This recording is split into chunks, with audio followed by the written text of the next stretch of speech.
What if I told you that the ancient world was just as vibrant with leisure and laughter as our modern lives?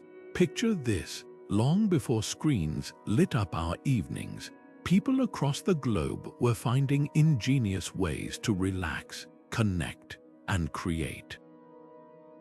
From the bustling markets of Mesopotamia to the sun-drenched theaters of Greece, free time wasn't just an afterthought. It was a cherished part of life, woven into the very fabric of their cultures.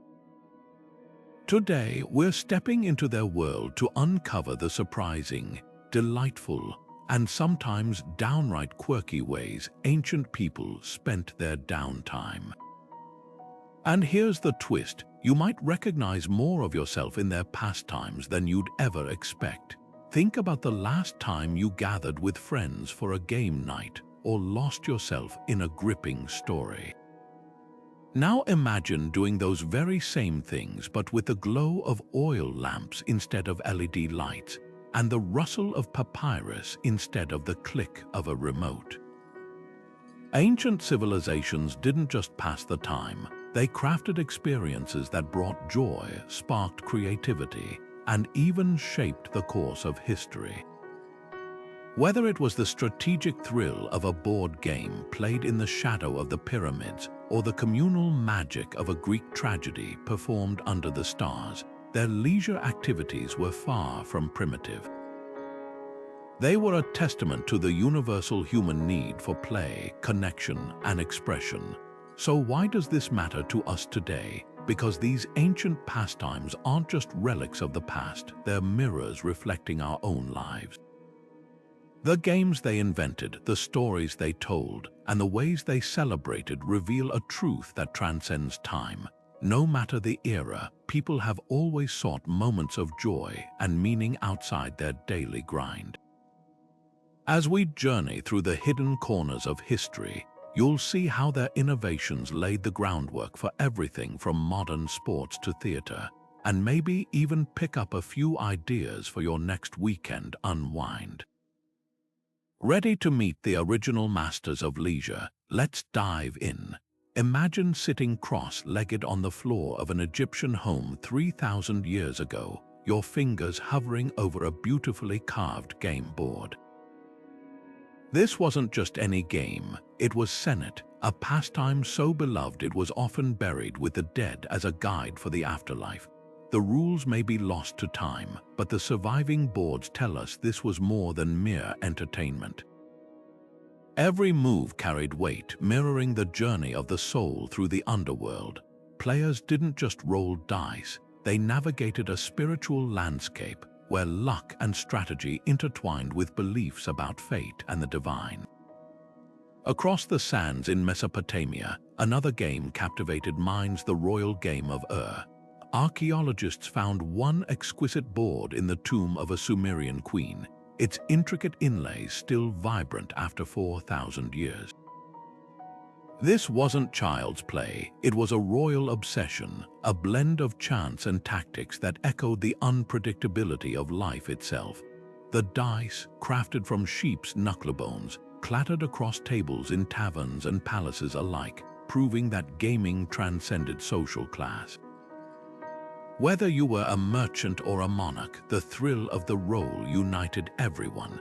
But games weren't the only way ancient people indulged their playful side.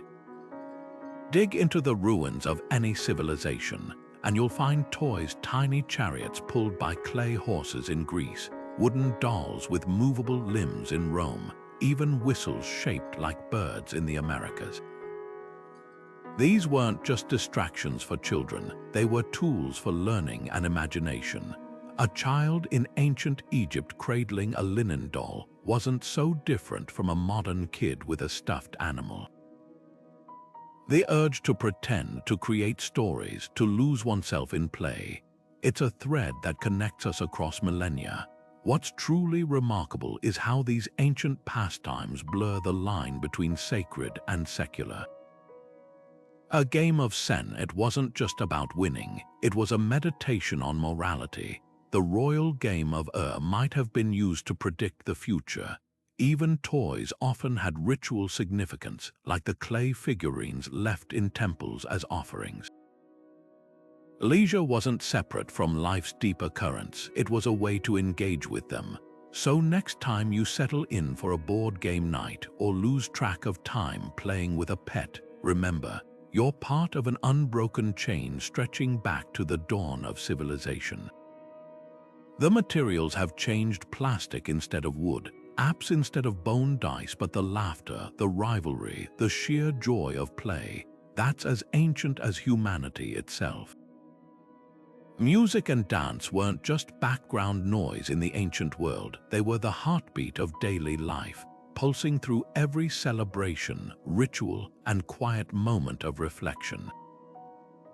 Take the lyre, for example. In the hands of a Greek musician, its strings could tell the epic of Odysseus or coax laughter from guests at a symposium, where wine flowed as freely as the poetry. These gatherings weren't just parties, they were immersive experiences where music blurred the line between entertainment and art, where every note carried the weight of myth and memory. Meanwhile, in the imperial courts of China, musicians mastered the gyukin, a zither so revered it was said to reflect the harmony of the universe. Emperors didn't just listen, they meditated on its tones, believing the right melody could align the heavens with the earth. But music wasn't confined to palaces. Picture a village square in ancient India, where the beat of the mridangam drum set feet stamping in time, or a Mayan ceremony where the rasp of turtle shell rattles summoned the gods. These sounds weren't just for pleasure, they were threads weaving communities together, turning strangers into participants in something greater than themselves. And then there was dance, the language of movement that needed no translation. In Egypt, temple dancers twirled in honor of Hathor, their steps as precise as hieroglyphs, telling stories of creation and rebirth. Over in the Andes, the Nazca people left behind traces of ritual dances in the very dust of their deserts, circles etched into the earth where celebrations once pulsed under the stars. Even the Romans, known for their military might, couldn't resist the pull of the saltatio, a lively dance that scandalized elites but delighted the masses. What's fascinating is how these ancient rhythms still resonate today. The hand claps in flamenco, they echo the percussive beats of Phoenician sailors. The sway of a ballet dancer's arms, not so different from the fluid gestures of a Hawaiian hula, a tradition stretching back centuries. Music and dance were humanity's first social networks long before apps and algorithms. They connected people across cultures, generations, and even languages. So the next time you lose yourself in a song or tap your foot to a beat, remember, you're sharing a moment with every ancestor who ever hummed a lullaby, drummed a victory chant, or danced for the sheer joy of movement. The instruments may have evolved, but the magic remains the same. Long before the written word could preserve stories on parchment or paper, the human voice carried entire worlds through the air. Picture a flickering fire in the heart of Mesopotamia, where a storyteller's voice rises and falls like the Tigris River, weaving the adventures of Gilgamesh, his grief, his quest for immortality, his bond with Enkidu. This wasn't mere entertainment, it was a living library, a way to pass down wisdom, warnings, and wonder from one generation to the next. The Epic of Gilgamesh, etched into clay tablets millennia later, began as an oral tradition, shaped and reshaped by countless voices until it became the oldest surviving story we know. Half a world away, under the olive trees of ancient Greece, bards strummed lyres as they recited the Odyssey, their words painting Odysseus's treacherous journey home. Every performance was unique, tailored to the audience, perhaps emphasizing Poseidon's wrath for seaside villagers or Penelope's cunning for a crowd of weavers. These stories weren't static, they breathed and evolved, absorbing the hopes and fears of each listener. and in West Africa, griots, the keepers of histories, spun tales of Anansi the spider, where humor and trickery disguised life lessons about patience and resilience. What's striking is how these ancient traditions blurred the lines between education and entertainment. A Viking saga wasn't just about battles, it taught honor and the consequences of pride. An Aboriginal Australian Dreamtime story explained the land's creation while binding the community to its sacred sites. Even the rhythm of storytelling had purpose. Call and response chants in African traditions invited listeners to participate, turning passive audiences into co-creators of the tale. Today, the echoes of these traditions are everywhere. The suspense of a true crime podcast, that's the same thrill that held listeners rapt as a medieval bard revealed a knight's fate. The cozy familiarity of a bedtime story. It's a direct descendant of fireside tales told to lull children to sleep under starry skies. The human brain is wired for narrative. We remember stories far better than facts, a truth every ancient culture understood instinctively. So the next time you lose yourself in an audiobook or gather friends for ghost stories, remember, you're part of a chain that stretches back to the very dawn of language. The mediums have changed from oral epics to streaming platforms, but the magic remains. A well-told story still has the power to make us laugh, weep, and see the world anew, just as it did for our ancestors thousands of years ago. If you think modern music festivals are wild, wait until you hear about the ancient world's legendary celebrations. Take Rome's Saturnalia, a week-long winter festival where social norms flipped upside down. Masters served meals to their slaves, streets filled with raucous singing, and gambling with dice, usually forbidden, became the law of the land. This wasn't just a party, it was a pressure valve for society, a temporary escape from hierarchy that somehow strengthened the very order it upended. And the Greeks took it further with the Dionysia, where wine flowed as freely as creativity. Theaters hosted premieres of plays by legends like Sophocles, blending drama with religious devotion in a spectacle that was equal parts art and spiritual catharsis.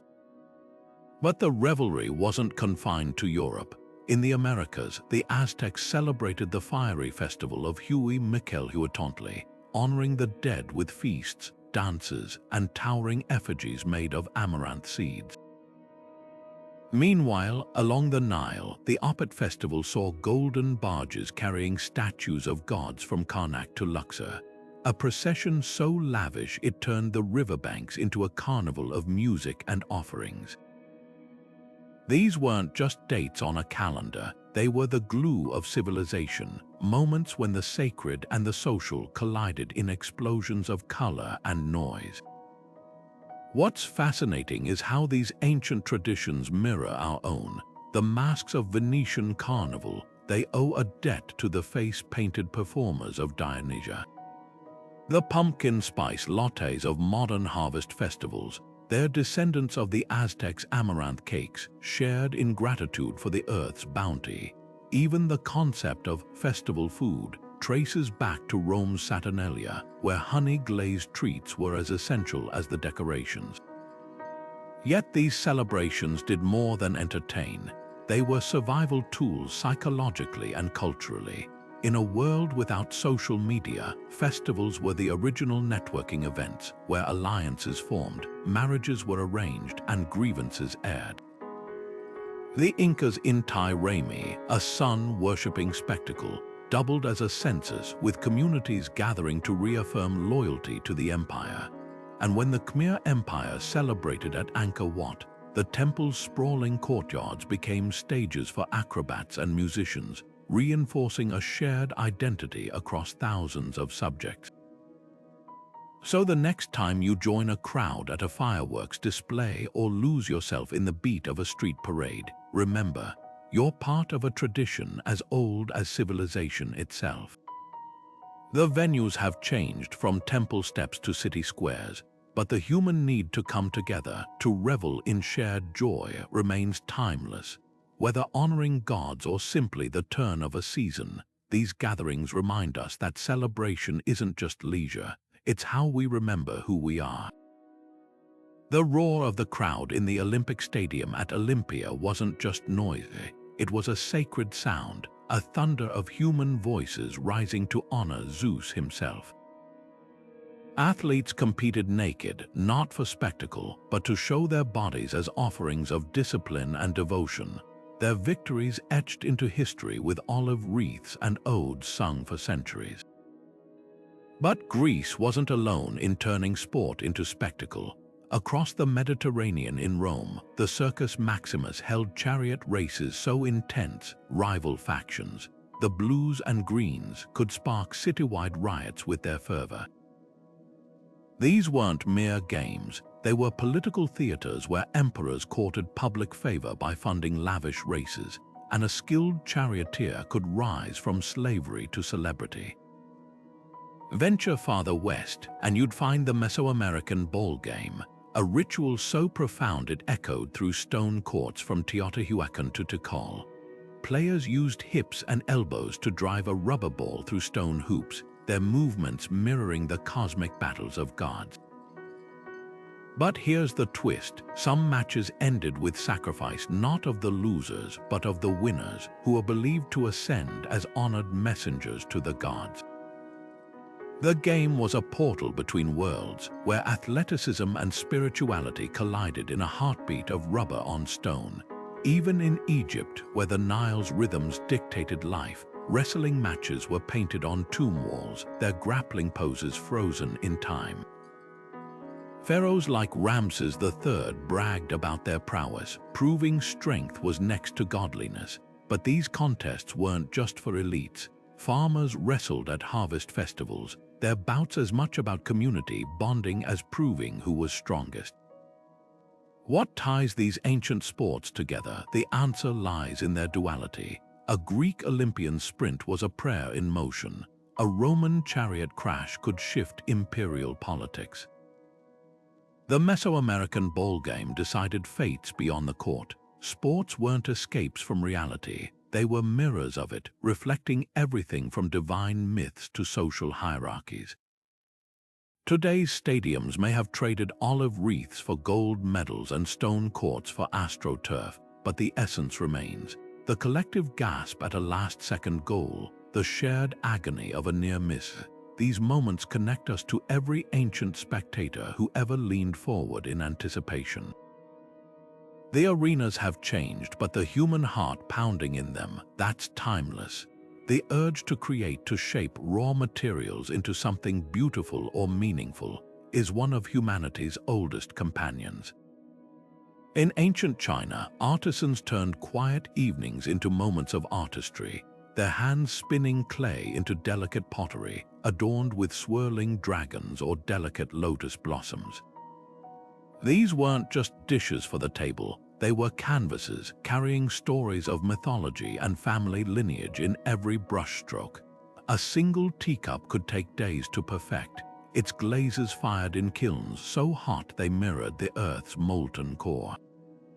And here's the twist, these pieces often traveled farther than their makers ever did, traded along the Silk Road to dazzle strangers in distant lands. Meanwhile, along the Niger River, West African artisans strung beads into patterns so precise they could map constellations or clan histories.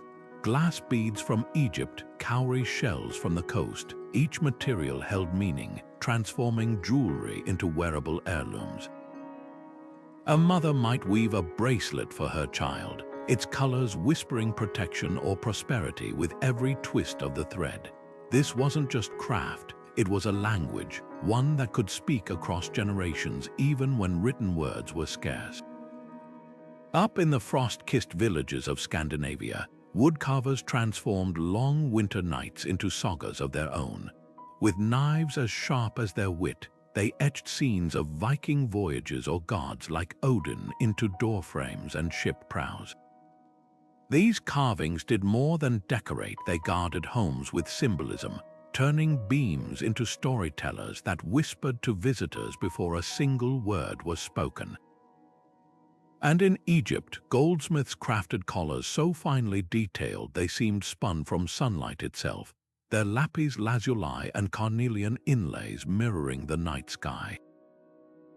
Pharaohs wore them, yes, but so did dancers and merchants, proving beauty wasn't reserved for the elite. What's remarkable is how these ancient hobbies blurred the line between utility and art. A Greek potter might shape an amphora to hold wine, but the scenes of Dionysus painted on its sides turned every sip into a celebration. A Native American quillworker stitching porcupine spines onto hides wasn't just making clothing, she was encoding tribal knowledge in patterns only her people could read. Even the simplest basket woven by an Inca craftsperson carried geometry so precise it rivaled modern engineering. Today, when you knit a scarf or throw a pottery mug on a wheel, you're tapping into that same timeless drive. The tools have evolved: electric kilns instead of open flames, synthetic beads instead of hand-ground pigments, but the satisfaction remains unchanged. That moment when raw material becomes something more, it's a feeling your ancestors would recognize in an instant. Whether it's the pride of gifting a handmade necklace or the quiet focus of whittling wood, these creative acts connect us to every ancient soul who ever looked at a blank slate and thought, "I can make this beautiful." The rush of the Nile's current against a fisherman's reed boat wasn't just about survival, it was a meditation. Ancient Egyptians cast their nets with patience, turning necessity into moments of quiet reflection, where the rhythm of the water mirrored the cycles of life itself.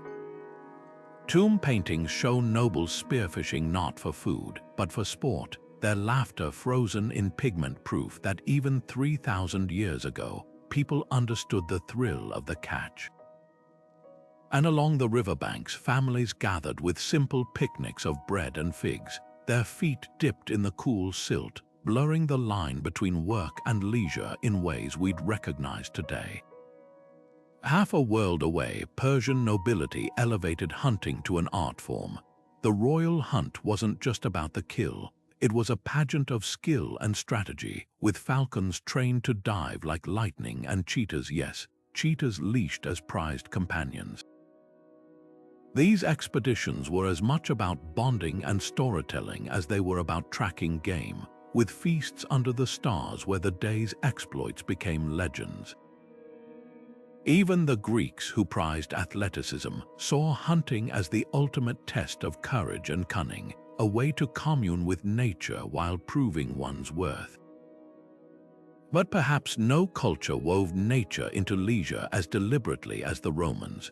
Walk through the ruins of Pompeii's gardens, and you'll find fountains designed to mimic babbling brooks, shaded alcoves for reading poetry, and frescoes of lush forests bringing the outdoors inside.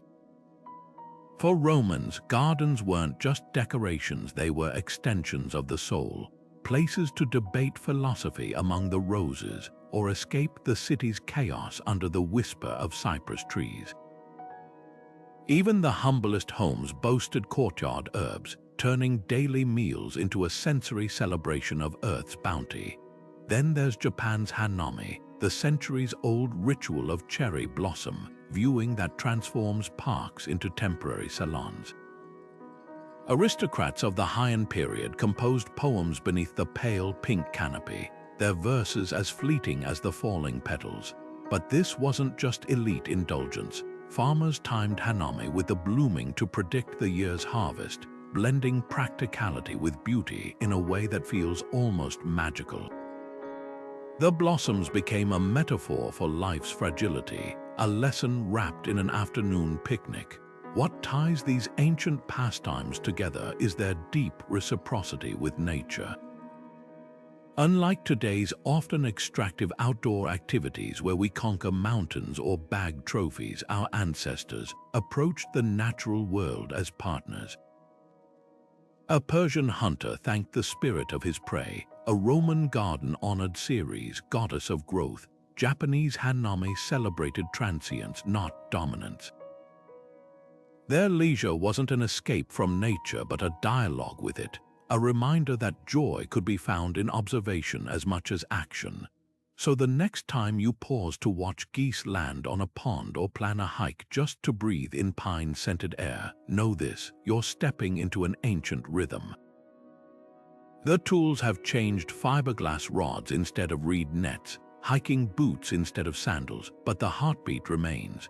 Whether it's the satisfaction of growing tomatoes on a balcony or the awe of a sunset that stops you mid-sentence, these moments connect us to every ancestor who ever marveled at the world's quiet wonders. Stepping into a Roman bathhouse wasn't just about getting clean, it was stepping into the heartbeat of the city.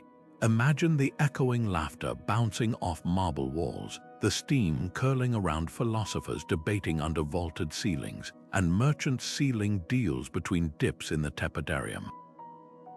These spaces were ancient Rome's version of social media, where news traveled faster than water through aqueducts. A senator might rub shoulders with a baker, their status momentarily blurred by the shared warmth of the baths. And it wasn't just Rome. From Constantinople's hammams to the Mayan temazcales, these spaces transformed hygiene into something far more profound, a ritual of connection. The Ottomans perfected this art with their hammams, where the scrubbing of skin with keys gloves became as much about renewal as relaxation. Here, brides were celebrated before weddings, babies were welcomed with ceremonial baths, and even political alliances were quietly negotiated between massages. The hammam's labyrinth of rooms, each with its own temperature and purpose, mirrored life's stages, from the heated intensity of youth to the cooling calm of reflection. Meanwhile, in Japan, the Sento offered a similar refuge, where soaking in wooden tubs became a daily reset for the soul, a practice so cherished it survived wars and modernization. What's striking is how these ancient traditions anticipated modern wellness culture. The Roman strigil, used to scrape oil and dirt from the skin, finds its echo in today's exfoliating routines. The hammam's emphasis on communal care feels eerily familiar to our group therapy sessions or yoga classes. Even the Mayans' use of aromatic herbs in their sweat lodges previewed our love of essential oils and aromatherapy. But there's a crucial difference. For ancient people, these weren't occasional indulgences, they were woven into the fabric of daily life, as essential as bread or sleep. Beyond the steam and soap, these spaces served as equalizers. In Rome, the baths were one of the few places where enslaved individuals and emperors might share the same water, however briefly. In Mughal India, the hammam became a sanctuary for women, offering rare freedom from societal scrutiny. The act of bathing together stripped away pretenses, creating a rare intimacy in societies otherwise rigid with hierarchy. So the next time you unwind in a spa or linger over coffee with friends, remember, you're part of a tradition that turned necessity into art. The marble might be replaced by subway tiles, the olive oil scrubs by sea salt exfoliants, but the human need to connect, to relax, to share stories, to simply be together remains unchanged. Whether it's a Roman's gossip in the caldarium or your laughter in a sauna, some rituals transcend time. The smoky glow of an oil lamp flickering over a clay cup of beer, this was the heartbeat of Mesopotamia's taverns, where laborers and merchants alike gathered after long days under the sun. These weren't just places to drink, they were the original social networks, buzzing with dice games, heated debates, and the latest gossip traveling faster than royal messengers. Archaeologists digging in the city of found taverns with benches still grooved from generations of elbows, their walls stained with the echoes of laughter and ale spills.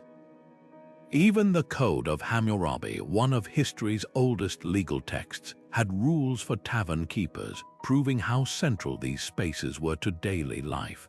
Journey along the Silk Road centuries later, and you'd find caravanserais part inn, part tavern, where travelers from Constantinople to Chang'an traded not just goods but stories. A Persian merchant might share tales of jinn in the desert over cups of rice wine, while a Tibetan trader taught dice games to Byzantine soldiers. These weren't random encounters, they were cultural collisions that shaped art, language, and even cuisine. Spices from India found their way into European stews because someone dared to pass a flask across a crowded tavern table. Medieval Europe took the concept further with its alehouses, where the line between pub and community center blurred. Villagers settled disputes over mugs of mead, traveling minstrels swapped news from distant lands, and apprentices sneaked away to gamble with sheep knucklebones. Inns like London's The Mermaid became incubators for ideas. Shakespeare allegedly scribbled plays in their corners, while sailors spun yarns that inspired entire genres of literature. What's striking is how these spaces defied social hierarchies. A Roman taberna might host senators slumming it alongside freedmen, just as a Ming Dynasty tea house welcomed scholars and farmers debating poetry. Taverns were rare places where status mattered less than storytelling prowess or the ability to hold your liquor. Even the drinks told stories. Egypt's beer, brewed from fermented bread, or the Viking mead flavored with foraged herbs, each sip a taste of local identity. Today's bars, with their craft cocktails and trivia nights, are heirs to this ancient legacy.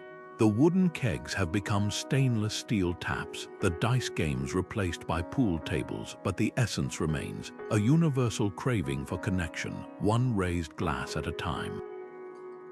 Whether it's a Mesopotamian laborer toasting to the harvest or friends clinking glasses after a work week, some rituals transcend centuries. Picture the Athenian agora at sunset, where the scent of olives mingles with the buzz of animated conversation. Here, Socrates would corner passers, by not with small talk, but with questions that unraveled their deepest assumptions. What is justice? Can virtue be taught? These weren't lectures, they were intellectual sparring matches, where every answer spawned 3 new questions.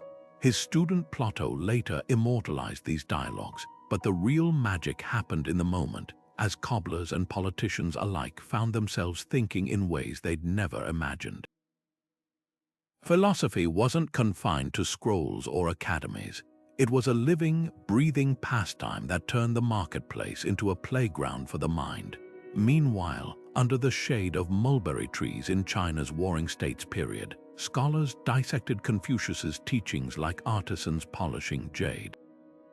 Debates over Ren compassion and Lai ritual propriety weren't academic exercises, they were urgent guides for governing fractured kingdoms.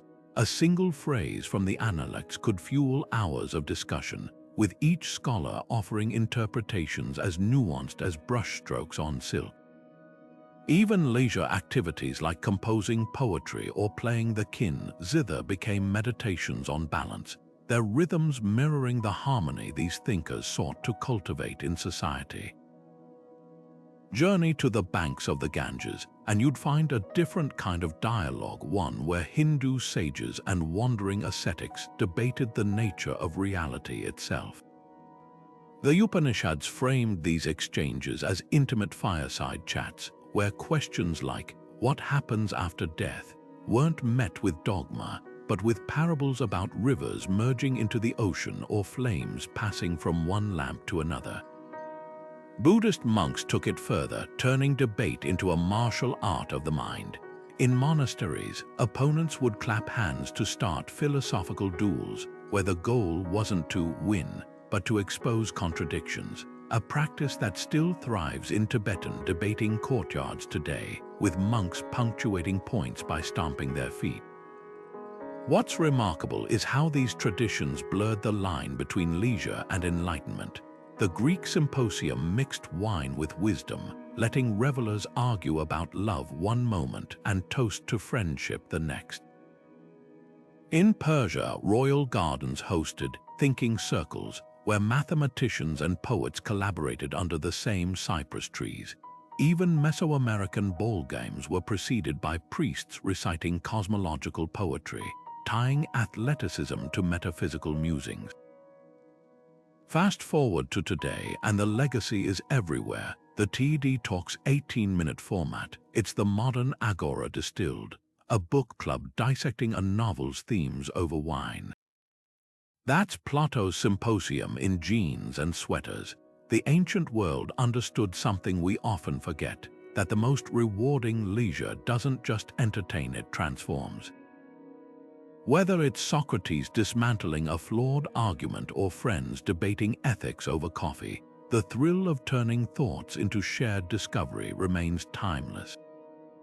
Bury your fingers in the rich soil of a Babylonian garden, where the very air hummed with the scent of jasmine and the whisper of irrigation channels. The legendary hanging gardens, whether myth or marvel, captured humanity's oldest truth. To cultivate the earth is to commune with something divine, but you didn't need terraced wonders to feel it.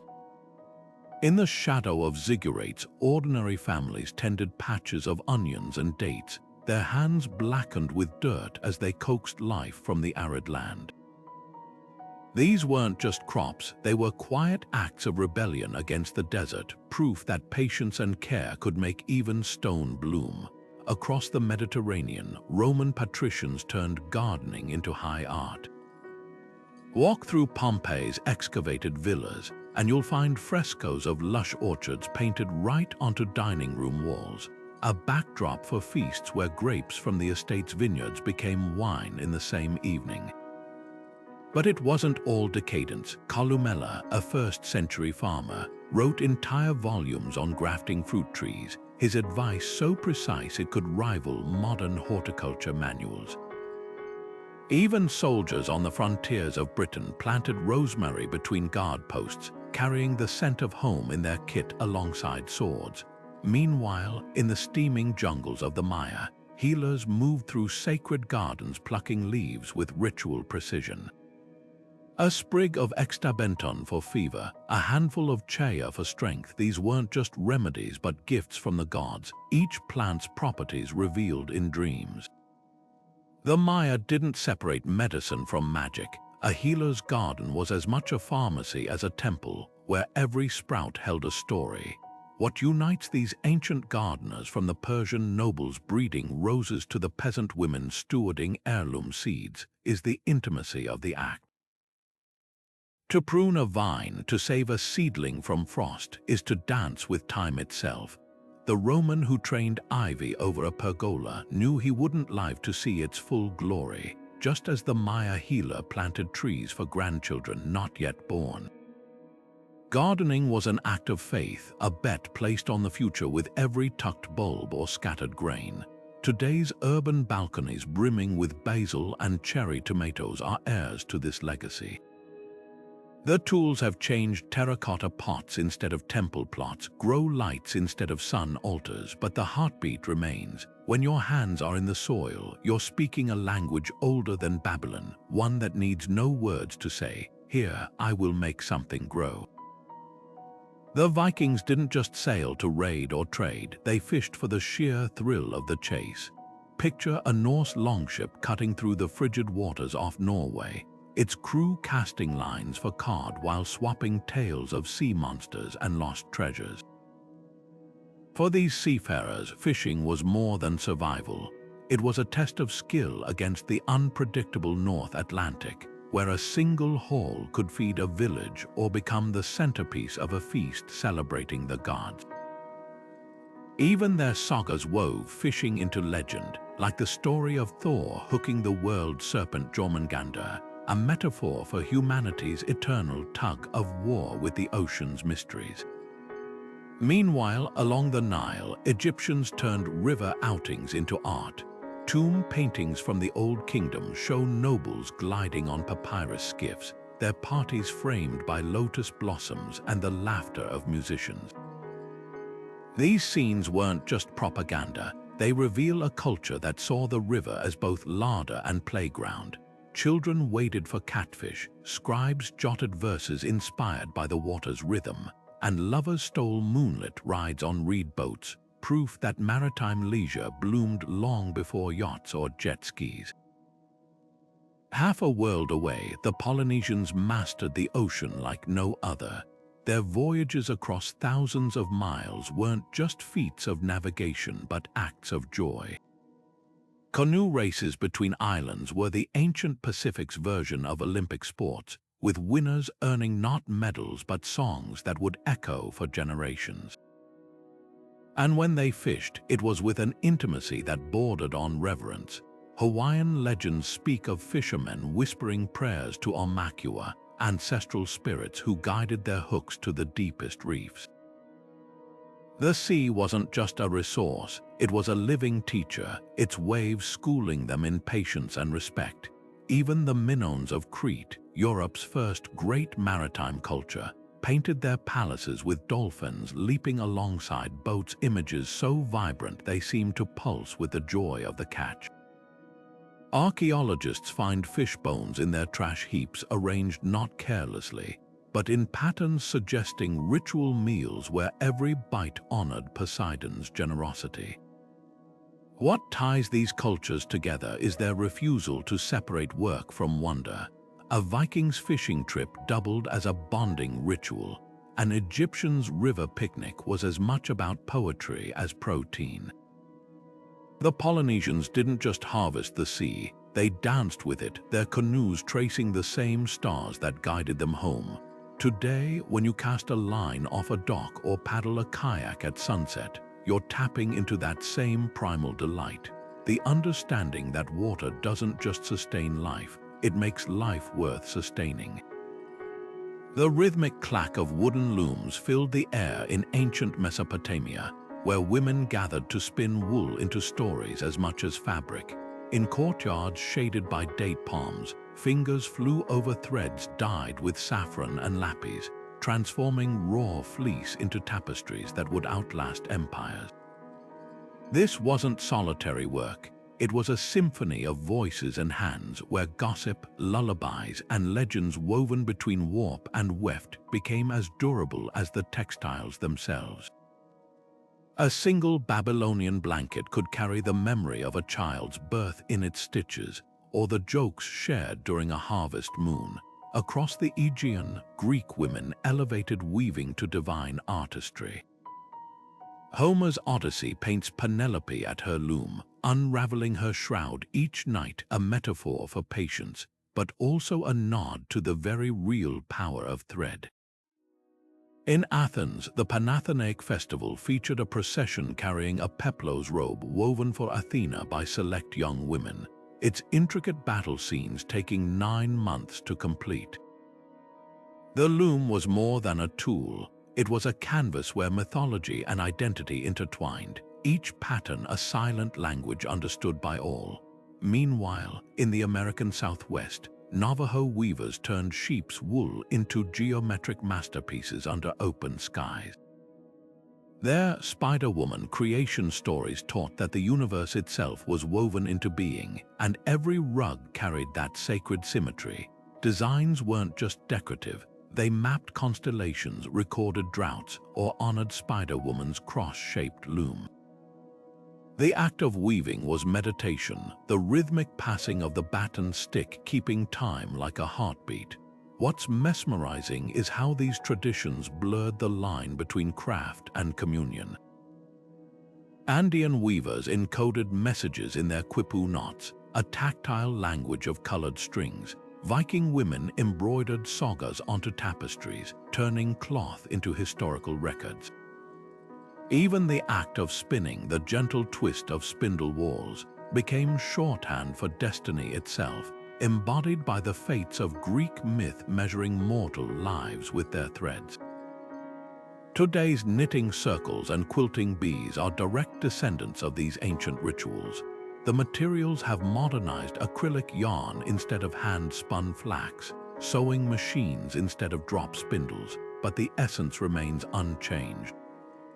That moment when hands are busy and conversation flows freely, when creativity and connection stitch themselves into something tangible. It's a thread that stretches unbroken from Mesopotamian courtyards to your grandmother's rocking chair. Under the vast desert skies of Babylon, scribes etched celestial patterns onto clay tablets with the same precision they used for royal decrees. These weren't just records, they were the birth certificates of astronomy, tracking Jupiter's path or Venus's cycles with an accuracy that would baffle modern scientists. But here's what's fascinating. These star charts weren't locked away in temples. They were shared during festivals where families sprawled on rooftops, pointing out constellations while storytellers wove myths about lions in the stars and gods riding crescent moons. The night sky was humanity's first theater, and every eclipse or comet was a sold-out show. High in the Andes, the Chanquillo Solar Observatory tells a different but equally mesmerizing tale. 13 stone towers stretch across a ridge like a jagged spine, each one marking the sun's shifting position like a celestial calendar carved into the earth. For farmers planting quinoa or priests timing sacrifices, these stones were as vital as any tool. But the real magic happened during solstices, when entire villages gathered to watch dawn's first light slide between specific towers, a moment that blended mathematics with pure spectacle. The air must have thrummed with drumbeats and gasps as the sun chose its doorway for the year. Halfway across the world, the Polynesians turned stargazing into an art of survival and poetry. Navigators memorized the star compass not with parchment, but by lying in canoes for nights on end, feeling the swell of waves as they matched star paths to island chains. The Maori called the Milky Way Te Ikaroa, the great fish of the sky, while Hawaiian chanters honored Hokulea Arcturus as their guiding star back to ancestral homelands. For them, astronomy wasn't abstract. It was the GPS of the soul, written in constellations only the trained could read. Fast forward to today, and the threads of this ancient obsession still shimmer. Planetarium domes are our modern ziggurats, where laser shows replace torchlit ceremonies. Apps that identify stars with a phone tap carry echoes of Babylonian clay tablets. Even the thrill of a meteor shower, crowds huddled on blankets, necks craned upward, mirrors those Babylonian rooftop gatherings millennia ago. The tools have changed, but the wonder remains, that humbling, heart-swelling sense that the cosmos isn't just above us, but within us. Every time you pause to trace Orion's belt or marvel at a blood moon, you're joining a lineage of watchers who saw the stars not as distant dots, but as stories waiting to be told. The smoky aroma of roasted meats and crushed herbs would have greeted guests at a Roman banquet, where dining wasn't just about sustenance, it was a theatrical production. Picture couches arranged in a U-shape, slaves weaving between them with trays of dormice glazed in honey, or flamingo tongues seasoned with cumin. But here's the twist, the real show wasn't the food itself. It was the spectacle of power and wit. A host might serve live fish at the table, letting guests admire their colors before chefs prepared them, or hire poets to improvise verses about the wine's vintage. These feasts could last hours, with courses punctuated by acrobats, debates, or even mock naval battles staged in pools of saffron-infused water. And just when you thought it was over, the secunda mensa arrived, a dessert course featuring dates stuffed with nuts, cheesecakes drizzled with mulberry syrup, and wine so sweet it clung to the cup like amber. Meanwhile, in Persia, feasting was a high art governed by codes as precise as their geometric gardens. The Shahnameh, Persia's epic poem, describes royal banquets where stewed lamb with plums was served on silver platters inscribed with verses, and wine poured from ruby-encrusted decanters symbolized the sun's liquid light. But the heart of these gatherings was the sofre, a spread of flatbreads, herbs, and cheeses laid directly on the floor, inviting guests to eat with their hands. This wasn't just practicality, it was intimacy, a reminder that even kings shared bread as equals when seated at the same cloth. Half a world away, the potlatch ceremonies of Pacific Northwest tribes turned feasting into an economy of honor.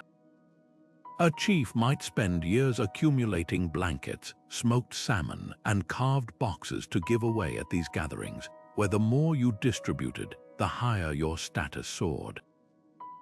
Imagine the scene, canoes piled with goods arriving at a rival's village, drums throbbing as hosts and guests exchanged gifts in a dance of reciprocity that bound communities tighter than any contract.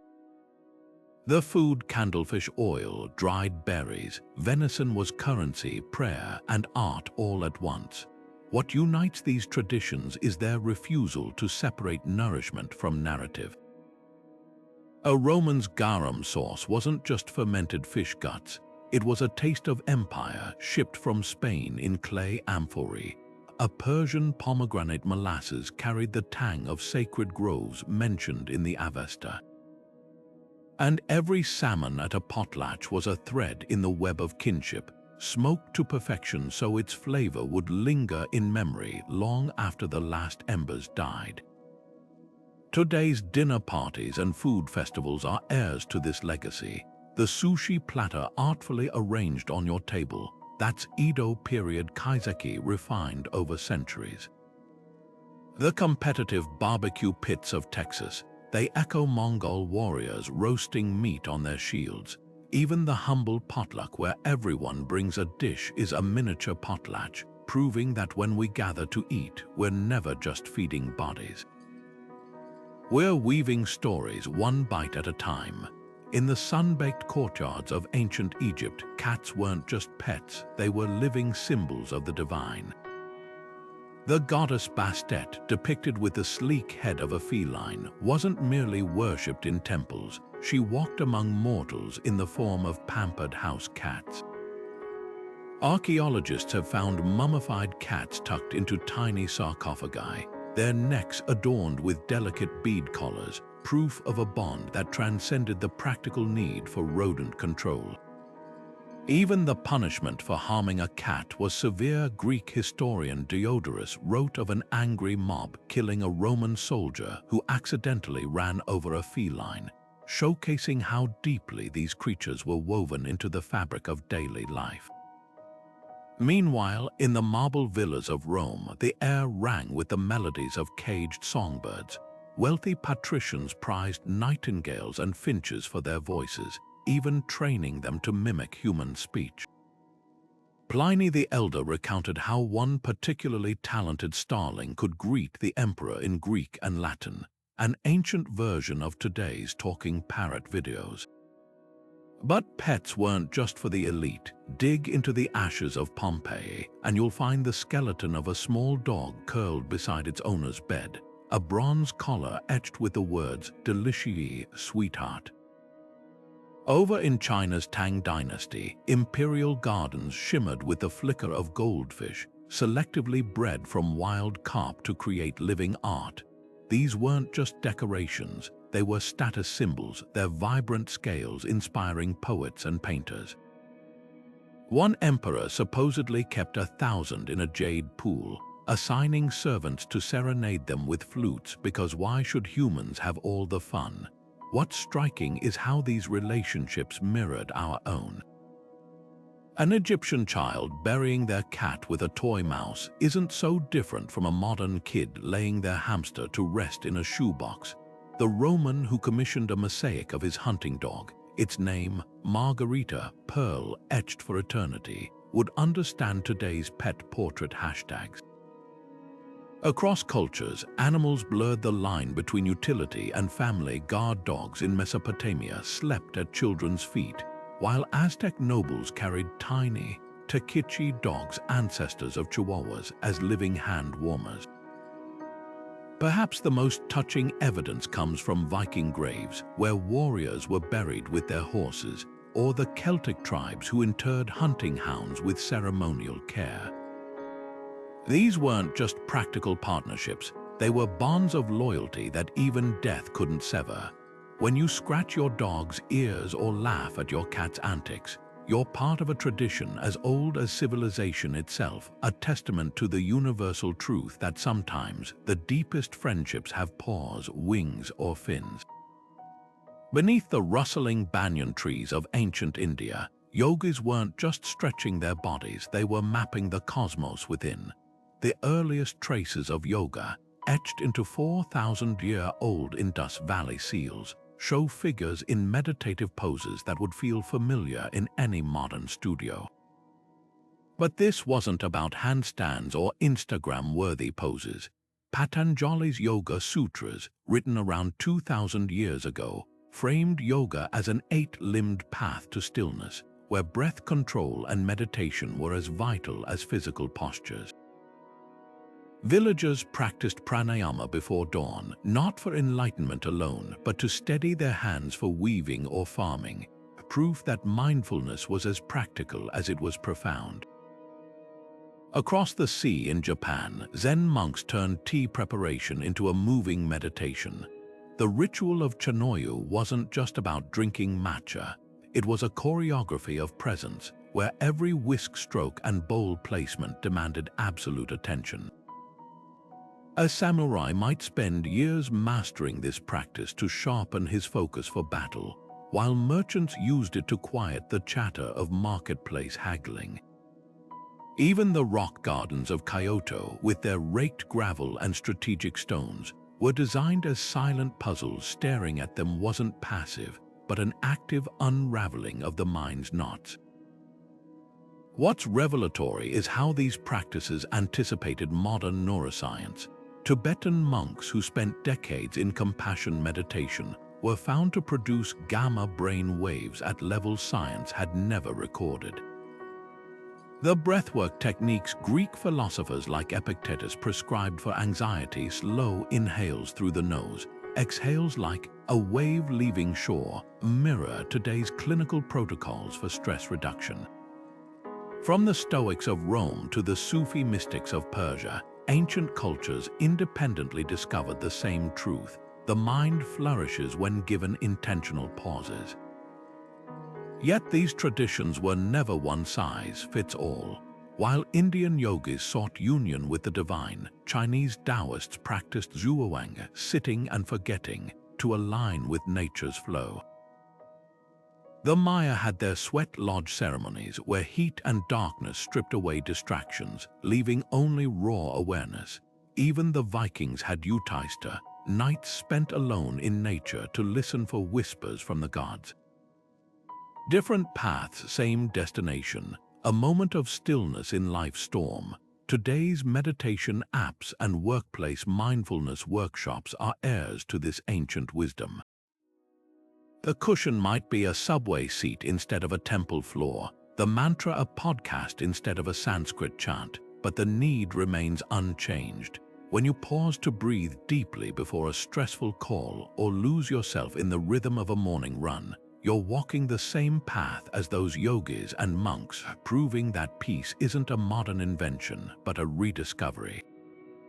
The dusty roads winding toward Delphi weren't just paths. They were arteries of faith and curiosity, pulsing with travelers from every corner of the ancient world. Picture a Greek merchant walking alongside an Egyptian priest, both drawn to the oracle's cryptic whispers, their sandals kicking up the same dust that had carried seekers for centuries. Pilgrimage back then wasn't the sterile experience of modern airports. It was a gamble against bandits, storms, and aching feet, where every mile was a story waiting to happen. The Roman poet Pausanias left behind a diary so detailed it reads like a 2,000-year-old travel blog, marveling at statues with chipped noses and locals who swore their springs could cure blindness. His words remind us that the urge to gawk at landmarks and collect tall tales is as old as the hills themselves, but Delphi was just one star in a constellation of sacred destinations. In India, the Kumbh Mela festival transformed riverbanks into temporary cities, where millions gathered to bathe in waters said to wash away lifetimes of sin. Hindu texts describe sadhus and kings alike wading into the Ganges, their journeys fueled by equal parts devotion and the thrill of crossing paths with mystics who could reportedly walk on water. Meanwhile, along the Silk Road, Buddhist monks like Xuanzang trekked for 17 years to fetch scriptures from India, surviving sandstorms and avalanches only to return with wagon loads of scrolls, and legends of phantom cities that shimmered in the desert heat. What's striking is how these ancient wanderers blurred the lines between spiritual quest and sheer adventure. A Viking setting sail for Jerusalem wasn't just saving his soul, he was collecting bragging rights for every alehouse back home. The Hajj to Mecca, formalized by Islam but rooted in pre-Islamic traditions, turned trade routes into pilgrim highways where caravans swapped spices and gossip under the same stars that guided them. Even the Aztecs had their sacred treks to Teotihuacan, where climbing the Pyramid of the Sun was said to align your spirit with the cosmos. Fast forward to today, and the echoes are everywhere. The selfies at Machu Picchu, they're the modern equivalent of Roman tourists scratching their names into Egyptian temples, the Camino de Santiago's hostels. Direct descendants of medieval way stations where pilgrims traded lice and laughter. What's changed isn't the hunger for journeying, but the scale where once it took months to reach a holy site, now it takes hours. Yet the magic remains, that moment when a traveler, ancient or modern, stands before something greater than themselves and realizes the road was never just about the destination, it was about who you became along the way. The gleam of gold against sun-darkened skin wasn't just decoration in ancient Egypt, it was a language. Kohl-rimmed eyes weren't merely fashionable, they were armor against the desert sun and evil spirits, their dramatic swoops echoing the wings of Horus. Archaeologists have found pallets in toddler graves, proof that even children played with cosmetics, grinding malachite into vibrant greens while mimicking their parents' rituals.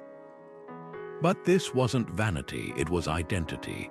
A noblewoman's beaded collar with its lotus flower patterns whispered her devotion to Hathor, while a soldier's scarab bracelet doubled as a battlefield amulet. Every accessory told a story, from the humblest linen tunic dyed with saffron to the pharaoh's ceremonial false beard woven with gold thread. Meanwhile, in the frost-laced forests of Celtic Europe, warriors turned metal into wearable art. The torque, a rigid neck ring twisted like a captured sunbeam, wasn't just jewelry, it was a declaration. Worn by both men and women, these intricate bands signaled everything from tribal allegiance to battle prowess. Some were so heavy they reshaped the wearer's posture, forcing the chin up in permanent pride. But the Celts didn't stop there. Brooches shaped like rearing horses, cloak pins tipped with amber that caught fire in sunlight, even their hair became a canvas, stiffened with lime wash into wild crests that terrified Roman legions. Over in China's Tang dynasty, fashion was a symphony of silk and symbolism. A noblewoman's sleeves could stretch 4 feet, fluttering like cranes in flight as she moved, while her hat dangled pearls that trembled with each step, a deliberate display of grace. The colors weren't just pretty, they were politics. Only the emperor could wear sun yellow, and a misstep in hue could mean exile. Yet even farmers found ways to rebel, stitching hidden embroidery into hems or weaving good luck charms into belts. What unites these ancient fashionistas is their ingenuity. The Nubians of Africa crafted earrings from ostrich eggshells, feather light and etched with geometric spells. The Minoans of Crete cinched their waists with belts made of spiraling gold bees, their symbolism lost to time but their beauty timeless. Even the Inuit of the Arctic stitched constellations into parka trim, turning survival gear into celestial maps. Today's runway trends and DIY jewelry tutorials are direct descendants of this primal urge to adorn. The materials have modernized, 3D printed pendants instead of hammered bronze, synthetic dyes instead of crushed cochineal, but the impulse remains. When you layer necklaces or try a bold eyeliner look, you're walking in the footsteps of every ancestor who ever draped themselves in shells, feathers, or woven grass, declaring to the world, "This is who I am." In the candlelit corners of Roman villas, wax tablets weren't just for accounting. They were canvases for passion and wit. A lovesick aristocrat might spend hours composing verses to his mistress, scratching lines into wax only to smooth them away and start anew, each draft a little closer to perfection. These weren't mere notes, they were performances meant to be recited aloud with a goblet of Falernian wine in hand. Archaeologists have found tablets with playful insults traded between friends, proving that even 2,000 years ago, people couldn't resist a well-crafted burn. And then there were the graffiti poets of Pompeii, turning tavern walls into open mic nights. One scrawled couplet near a bakery reads, "I wonder, O wall, that you have not fallen in ruins, you who bear the weight of so much boring verse." Meanwhile, in the bamboo groves of Tang Dynasty China, calligraphy was less about words and more about breath. A scholar would grind his inkstone with deliberate circles, the rhythm syncing with his heartbeat before brush met silk. Each stroke of shufa was a meditation. The way the bristles flared on the character for mountain could evoke craggy peaks, while the delicate tale of water might ripple like a stream. This wasn't just writing, it was alchemy, transforming ink and paper into landscapes of the soul. Emperors collected these scrolls like others hoarded gold, and a single masterpiece by Wang Zizhi was said to have been traded for an entire orchard of peach trees. Half a world away, the Japanese refined poetry into something as precise as a bonsai. Haiku wasn't just 17 syllables, it was a lightning strike of awareness, where a frog's splash or a cicada's cry could collapse eternity into 3 lines. Court ladies tucked tanka verses into scented sleeves, their words layered like cherry blossoms, delicate on the surface, aching underneath. And let's not forget the pillow book of Sei Shonagon, where observations about moonlit nights or annoying guests blurred the line between diary and art, proving that even the mundane could sparkle if seen through the right eyes. What unites these traditions is their refusal to separate writing from living. An Egyptian scribe's love poem on papyrus wasn't just romance, it was a prayer to Hathor, ink-stained fingers becoming part of the ritual. The Viking runemasters carving staves into wood believed each symbol held magic, their knives etching spells as much as messages. Even Mesopotamian merchants scribbling receipts in cuneiform couldn't resist doodling lions in the margins, turning clay tablets into the world's first sticky notes. Today's journaling workshops and poetry slams are heirs to this ancient intimacy with words. The laptop might replace the wax tablet, the tweet the haiku, but the impulse remains to take the chaos of thought and shape it into something that lasts longer than a heartbeat. Whether it's a sonnet painstakingly revised or a text dashed off with emojis, every time we put pen to paper or thumbs to screen, we're joining a lineage of those who knew that language isn't just for communication. It's for conjuring. The laughter of children echoes across millennia in the tiny clay dolls and weathered wooden tops uncovered by archaeologists' brushes.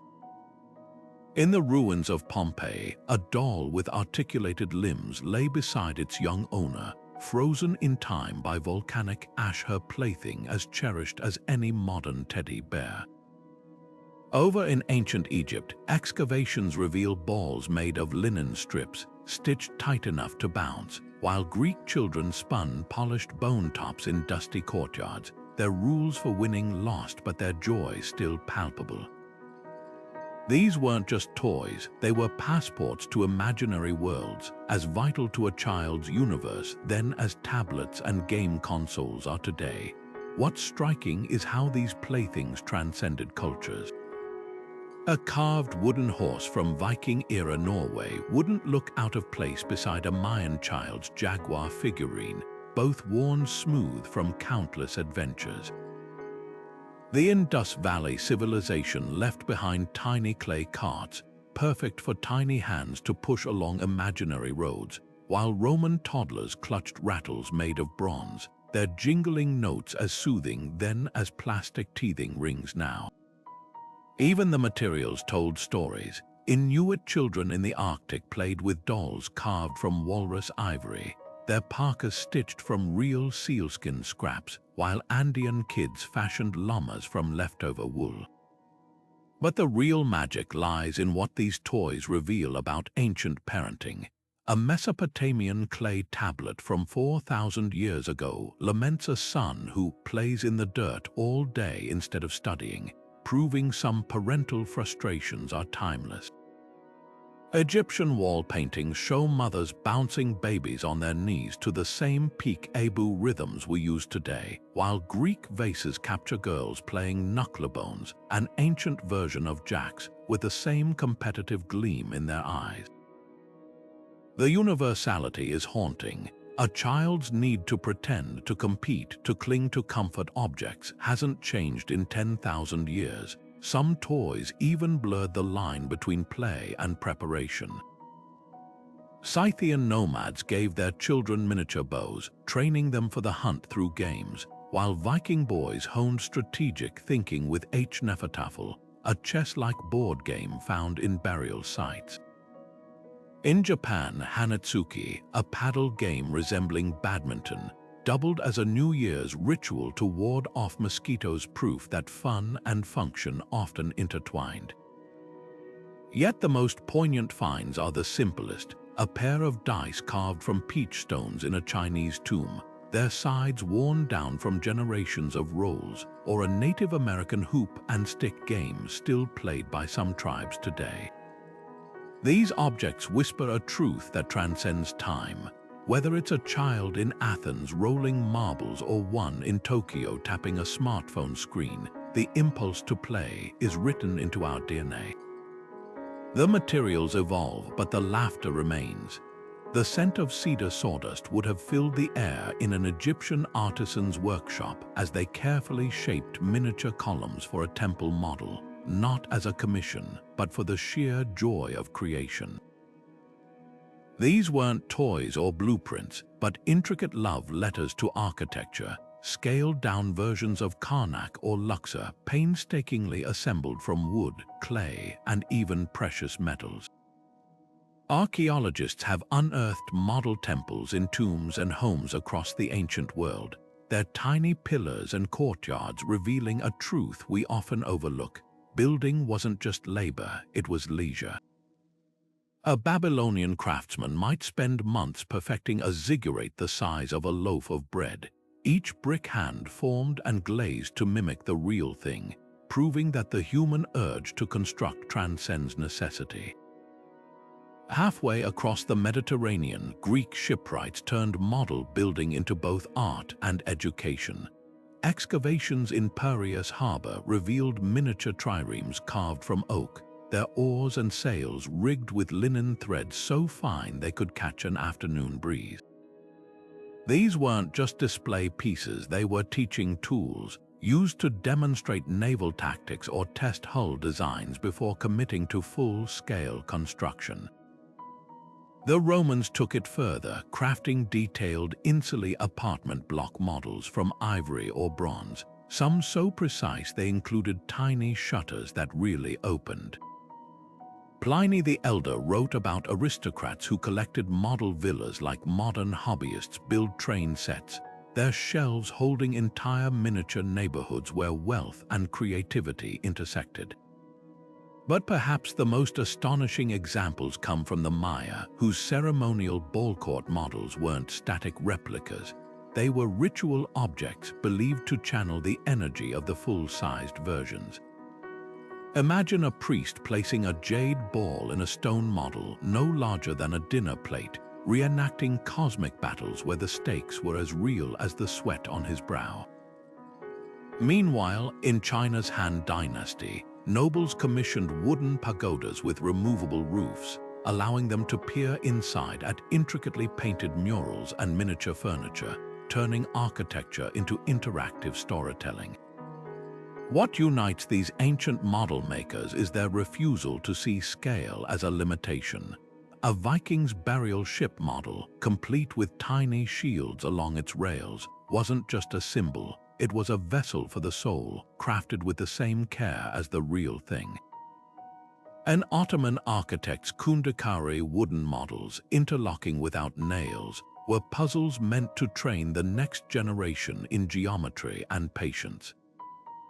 Even the humble clay farmhouse models found in Celtic villages, their thatched roofs textured with real straw, reveal how ordinary people celebrated the spaces that shaped their lives.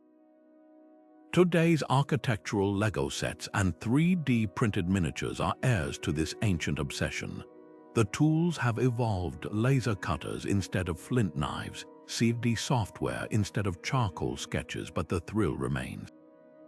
That moment when raw materials transform into something that mirrors your vision, whether it's a pocket-sized Parthenon or a model rocket on your desk. It's a satisfaction every ancient builder would recognize, because to create, even in miniature, is to hold infinity in your hands. The flickering firelight of an Anglo-Saxon mead hall wasn't just for warmth, it was the spotlight for a battle of wits. Warriors who could cleave a man in two with a single axe blow would sit hunched over their drinks, brows furrowed as they untangled riddles woven like linguistic knots. One surviving example taunts, "I am a wondrous creature, to women a thing of joyful expectation, to close kin useful. I harm no city dweller except my slayer alone." The answer, a simple onion, its layers peeling back to reveal how these word puzzles turned everyday objects into mental mazes. This wasn't just entertainment, it was cognitive training, where the quickness of one's mind proved as vital as the strength of one's sword arm. Meanwhile, under the baobab trees of West Africa, griots spun riddles into the fabric of daily life. A parent might tease a child with, "I have a house without a door, I have a town without people, what am I?" A snail's shell, turning mealtime into a classroom where metaphor and observation danced together. These weren't throwaway jokes but survival tools. Riddles about drought-resistant plants or animal tracks doubled as stealth lessons for harsh environments. The Yoruba even had a low apamo, competitive riddle sessions where losers forfeited small treasures, proving that brain power could be as lucrative as brawn. The Norse took it further, embedding riddles into their sagas like hidden traps. In Hervarar saga, a warrior must solve 13 riddles to claim his inheritance, each one a Russian nesting doll of wordplay. Get one wrong and death awaited, a high-stakes version of modern escape rooms where intellect was the only key. Even King Alfred the Great was said to disguise himself as a minstrel to infiltrate enemy camps, testing loyalties with cunning word games before striking. What unites these traditions is their sly brilliance. A Byzantine emperor's court might debate, what is the strongest thing in the world? Love, according to one sage, while Aztec priests posed, what is a little blue-green jar filled with popcorn?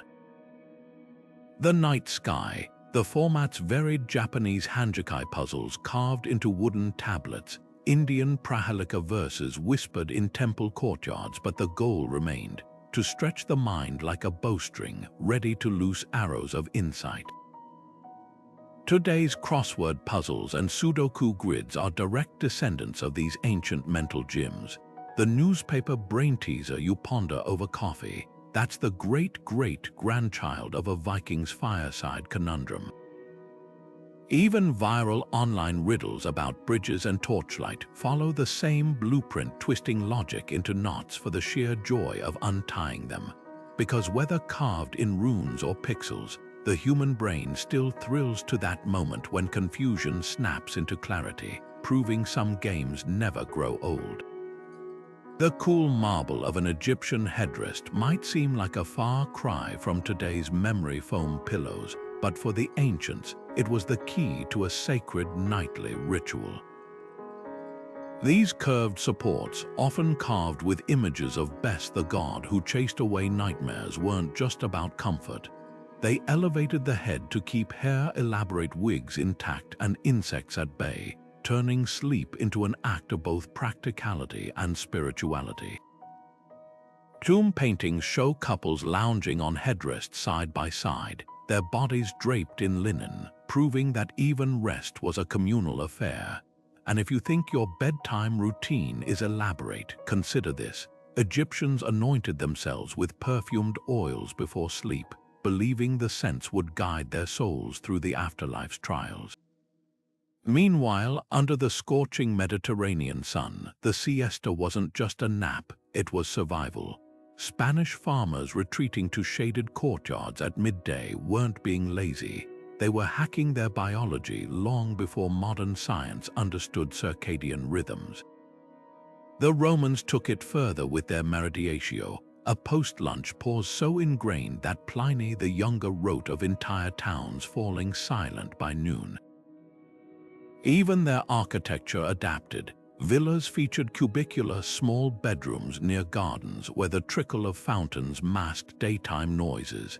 This wasn't indulgence, it was an ancient version of biohacking, aligning work with the body's natural energy dips. In Japan, the art of inamyori, sleeping while present, turned dozing into a social grace. Samurai could nap sitting up, their backs against palace pillars, trained to remain alert even in repose. Merchants in Edo period markets mastered the skill of sleeping lightly amid chaos, their heads bobbing like herons in a stream. Far from being frowned upon, these micro-sleeps were seen as evidence of diligence, a sign one had exhausted themselves in honorable labor. What unites these traditions is their reverence for rest as active renewal. The Greeks built Asclepiae, healing temples where patients slept to receive divine diagnoses in dreams. Chinese scholars practiced wuji naps, short rests taken at a writing desk, arms cradling their heads like ink-stained pillows, to spark creativity. Even the Vikings had lather, a pre-battle nap taken in specially designed sleeping sacks that could be rolled out on ship decks. Today's sleep trackers and circadian lighting are rediscovering what these cultures knew instinctively. That rest isn't the opposite of productivity, but its foundation. When you hit snooze or steal a catnap at your desk, you're not being lazy. You're joining a lineage of wisdom keepers who understood that true vitality moves to the rhythm of both sun and moon. From games to gardens, ancient leisure was far more than idle time. It was the canvas where humanity painted its brightest joys and deepest connections. Consider this: when an Egyptian artisan carved a game of senet or a Roman poet scribbled verses by lamplight, they weren't just passing hours. They were stitching meaning into the fabric of everyday life, turning simple moments into legacies that outlasted empires. The board games buried in Sumerian tombs, the cherry blossom parties of Heian Japan, the Viking riddles crackling like sparks in longhouse fires, each was a rebellion against the grind of survival, proof that play is as vital as bread. What's startling isn't how different their leisure was from ours, but how familiar. Swap the lyre for a playlist, the hammam for a spa day, the agora debate for a podcast discussion, and the core remains unchanged. We all crave spaces where work's weight lifts, even briefly. The ancient Greeks had a word for this: skale, the root of school, originally meaning leisure for intellectual growth. They understood that true learning and creativity bloom not in exhaustion, but in the fertile soil of unstructured time. Yet there's wisdom in their approach we've overlooked, where we often treat relaxation as a battery recharge for productivity. Ancient cultures revered it as sacred. The Maya didn't play ball games to unwind, they saw them as cosmic rituals. The Norse didn't tell sagas to kill time, but to bind generations. Leisure wasn't compartmentalized into weekend fragments. It pulsed through daily life, inseparable from identity and community. So what if we borrowed a page from their scrolls, not to abandon streaming or social media, but to balance them with tactile joys, the kind that leave fingerprints? Plant herbs like a Roman gardener, letting soil ground you. Challenge friends to a strategy game with physical pieces, feeling the weight of each move. Share stories aloud under stars, trading screens for faces. These aren't antiquated acts, but timeless nourishment we've layered over with digital noise. As the credits roll on this journey, remember, the past isn't a museum. It's a mirror. Those laughing over a Mesopotamian board game, the Athenian crowd gasping at a tragic play, the Inuit mother sewing constellations into her child's coat. They were no less complex, no less hungry for joy than we are. The tools change, but the heart's rhythm doesn't. So here's to weaving a little ancient wonder into our modern days. Press like if you'd trade your phone for a day in Pompeii's gardens. Subscribe for more time-traveling insights and whisper to the comments, which ancient pastime will you